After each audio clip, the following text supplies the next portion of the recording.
আল্লামা জামি আলাইহির রহমা। খেয়াল আসলো আর ভালো লাগে না, মদিনা যেতে হবে। সুবহানাল্লাহ। দুনিয়ার কেউ যখন আপনাকে শুনে না, মনে মনে একবার ইয়া রাসূলুল্লাহ বলে ডাক দিয়ে কথা বলে দেখেন, মনের মধ্যে অন্যরকম একটা সুকুন, শান্তি পাবে। আল্লামা জামি আলাইহির রহমা যখন নিয়ত করলেন দয়াল নবীর রওজাতে যাবেন, জিয়ারতে যাবেন, আর ভালো লাগে না, ওই সময় মদিনার গভর্নরের স্বপ্নের মধ্যে মদিনাওয়ালা কামলিওয়ালা নবী দিদার দিলেন। সুবহানাল্লাহ। স্বপ্নে এসে গভর্নরকে, মদিনার গভর্নরকে বলতেছে, একজন বান্দা মদিনায় ঢুকবে, তাকে ঢুকতে দিস না, কোনোভাবে ঢুকতে দিও না। আল্লামা জামি যখন মদিনা শরীফের কাছাকাছি, তখন গভর্নরের পুলিশ বাহিনী নিয়ে এসে, প্রজাদেরকে নিয়ে এসে বলতেছে, দাঁড়ান, আপনার নাম কি জিজ্ঞেস করতেছে। যখন একজন বললেন আমার নাম জামি, বলতেছে ঢুকা যাবে না, ফেরত যান। বলতেছে কেন? বলে আপনার জন্য নিষেধাজ্ঞা, যাওয়া যাবে না মদিনা শরীফে, চলে যান। উনি একটু দূরে গিয়ে সরে গেলেন। পরের দিন আবার আমার নবী ওই গভর্নরের স্বপ্নে আসলেন, এসে বলতেছে আজকে আবার ঢুকার চেষ্টা করবে, আবার আটকাইস। সুবহানাল্লাহ। আবার আটকে দিও, ঢুকতে দিও না, প্রবেশ করতে দিও না। গভর্নর পরের দিন গিয়ে দেখে আবার ভিড়ের মাঝখান দিয়ে ঢুকতেছে, এক হাজি সাহেবদের মাঝখান দিয়ে ঢুকতেছে, চুপটি করে লুকিয়ে ধরতেছে, তাকে ধরে ফেলা হলো। ধরে বলতেছে, ফেরত দিয়ে দিছে, বলে যান, আপনাকে বলেছে না ভিতরে ঢুকা যাবে না, যান, চলে যান, যেখান থেকে এসেছেন ওখানে চলে যান। সরে গেলেন। পরের দিন আমার নবী আবার ওই গভর্নরের স্বপ্নে আসলেন। সুবহানাল্লাহ। আমার মাঝে মাঝে চিন্তা হয়, একজনের উসিলায় আরেকজন দিদার পায়। সুবহানাল্লাহ বলেন না?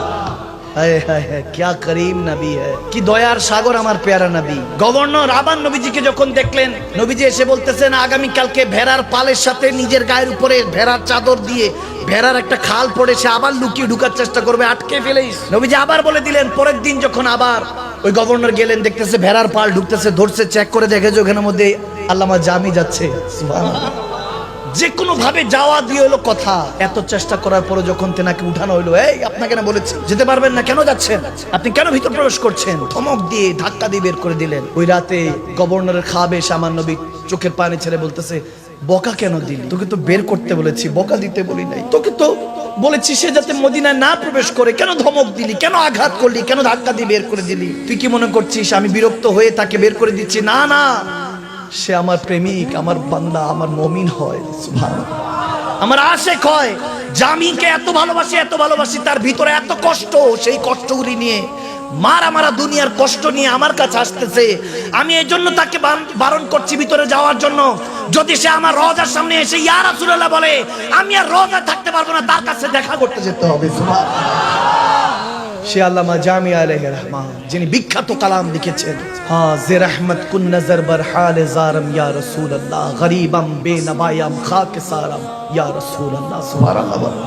হায় হায় হায়, আল্লামা জামির এই কাসিদাটা যখন পড়ি অন্তরের মধ্যে একটা অন্যরকম সুকুন পাই। তিনি এরভাবে পড়তেছেন লাস্ট কলিটা, দমে আখির নুমায়ে জলবায়ে दीदार जामीरा।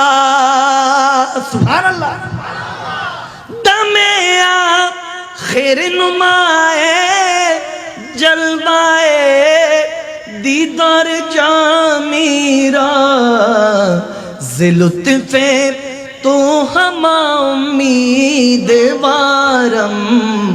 या रसूलल्लाह, जीबाने हाबे की अपना रो दीदर या রাসূলুল্লাহ, সে আশায় রয়েছি আমরা গুনাহগার ইয়া রাসূল।